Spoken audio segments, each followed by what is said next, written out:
بسم اللہ الرحمن الرحیم۔ السلام علیکم۔ روایات میں ہے کہ عزیز مصر جب حضرت یوسف علیہ السلام کو خرید کر گھر لایا تو اس وقت آپ کی عمر مبارک 17 برس تھی۔ 13 سال تک آپ اس کے گھر میں رہے اور 30 برس کی عمر میں فرعون مصر جس کا نام ولید بن ریان تھا نے آپ کو وزیر بنا لیا۔ عزیز مصر جس کا نام الطفیل تھا جب آپ کو خرید کر گھر لایا تو اپنی اہلیہ رحیل سے کہنے لگا، اس کو عزت و آبرو سے رکھو، کیا عجب ہے کہ یہ ہمیں نفع پہنچائے، یعنی بالغ ہونے کے بعد ہمارا مددگار ثابت ہو اور ہمارے بعض کاموں میں ہماری رہنمائی کرے یا ہم اس کو اپنا بیٹا بنا لیں۔ ابن اسحاق کا قول ہے کہ عزیز مصر نے یہ بات اس لیے کہی تھی کیونکہ اسے عورتوں کی طرف کوئی رغبت نہ تھی، جبکہ اس کی بیوی رحیل یعنی زلیخا نہایت خوبصورت، حسین و جمیل اور ناز و نعمت میں پلی ہوئی تھی۔ چونکہ زلیخا جوان اور خوبصورت تھی اور ابھی تک اپنے شوہر سے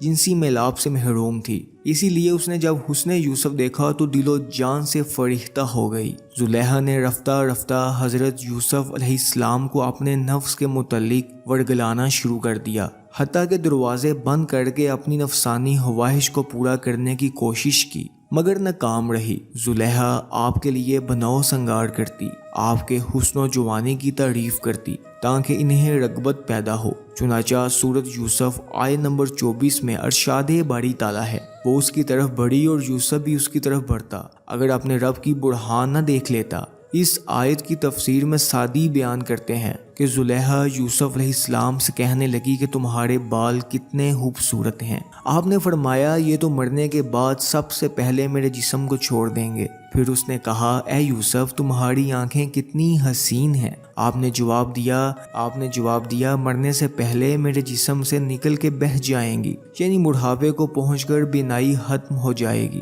پھر کہنے لگی، یا یوسف تمہارا چہرہ کتنا خوبصورت ہے۔ آپ نے جواب دیا، یہ تو مٹی کی غذا ہے، وہ اسے کھا جائے گی۔ غرض کہ وہ اس طرح آپ کی خوبیاں گنوا کر شوق دلاتی رہی، یہاں تک کہ امام ابن جریر طبری نقل کرتے ہیں کہ یوسف علیہ السلام کا میلان اس کی طرف بڑھ گیا۔ حضرت یوسف علیہ السلام ابھی غیر اختیاری کیفیت میں تھے کہ آپ کو اپنے والد حضرت یعقوب علیہ السلام کی شبیہ مبارک کی زیارت ہوئی، جو انگلی منہ میں لیے ہوئے فرما رہے تھے، اے یوسف یہ کام مت کرنا، کیونکہ جب تک تم یہ کام نہیں کرو گے تمہاری مثال اسی پرندے کی سی ہوگی جو فضا میں محو پرواز ہو، اور جب تم نے یہ کام کر لیا تو تمہاری مثال اس پرندے کی سی ہوگی کہ وہ زمین پر افسردہ پڑا ہو جو اپنا بچاؤ بھی نہیں کر سکتا۔ آپ کو اللہ تعالیٰ کی طرف سے یہ نصیحت سنائی گئی تھی، تاہم زلیخا نے آپ پر بہتان لگایا اور آپ کو عزیز مصر نے قید میں ڈال دیا، جس کی وجہ سے آپ کو قید و بند کی صحبتیں برداشت کرنا پڑیں۔ آپ کتنا عرصہ قید میں رہے اس کے بارے میں مختلف قول ملتے ہیں، کوئی 5 سال کہتے ہیں، کوئی 7 سال اور کوئی 9 سال۔ امام ابن کثیر علیہ الرحمہ بیان کرتے ہیں کہ قید 9 سال سے کم ہی تھی۔ جلد ہی اس واقعے کا چرچا مصر کی عورتوں میں ہونا شروع ہو گیا اور کوشش کے باوجود چھپ نہ سکا۔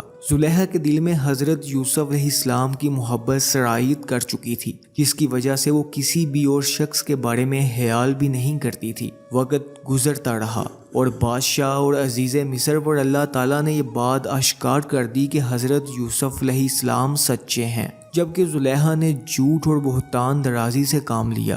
زلیخا نے اپنی اس غلیظ حرکت کا اعتراف بھی کر لیا تو حضرت یوسف علیہ السلام کی بڑاس ظاہر ہو گئی۔ شاہ مصر نے آپ کو بلایا اور کہنے لگا کہ اب آپ ہمارے ہاں قدر و منزلت رکھتے ہیں اور آپ کی امانت پر پورا بھروسہ ہے۔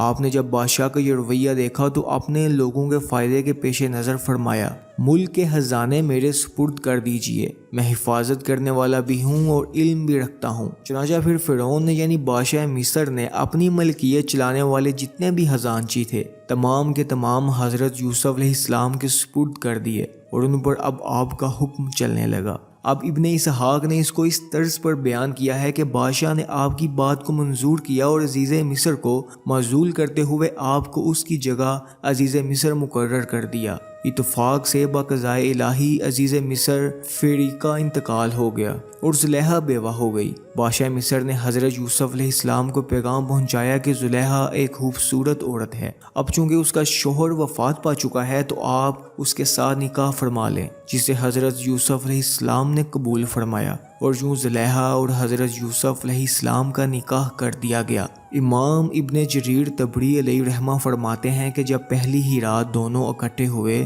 تو حضرت یوسف علیہ السلام نے اس سے فرمایا کہ اس طرح ہمارا جمع ہونا یعنی نکاح کے بعد اس سے بہتر نہیں؟ جو طریقہ تم نے اپنایا تھا۔ اس پر زلیخا نے جواب دیا، اے راست باز انسان، تم مجھے ملامت نہ کرو، کیونکہ جب تم دیکھ رہے ہو کہ میں ایک حسین و جمیل عورت ہوں اور مال و دولت کی فراوانی میں پلی ہوں، جبکہ میرا خاوند نہ مرد تھا، اور آپ کو اللہ تعالیٰ نے اتنا حسین و جمیل جان و جسم عطا فرمائے ہیں، اس وجہ سے میں اپنے نفس سے مغلوب ہو گئی تھی۔ یہ بھی کہا جاتا ہے کہ وہ حضرت یوسف علیہ السلام کے پاس آنے تک کنواری ہی تھیں، کیونکہ عزیز مصر نہ مرد ہونے کی وجہ سے اس سے قربت نہ کر سکتا تھا۔ امام ابن کثیر علیہ رحمہ بیان کرتے ہیں کہ مشیت ازدہی یہی تھی کہ حضرت زلیخا کو حضرت یوسف علیہ السلام کے لیے محفوظ رکھا جائے۔ چنانچہ زلیخا سے حضرت یوسف علیہ السلام کے 2 بیٹے پیدا ہوئے، ایک کا نام فرائم اور دوسرے کا نام منشا تھا۔ حضرت یوسف علیہ السلام نے ملک مصر میں امن آما اور عدل و انصاف کا بول بالا کر کے اسے مضبوط اور مستحکم کر دیا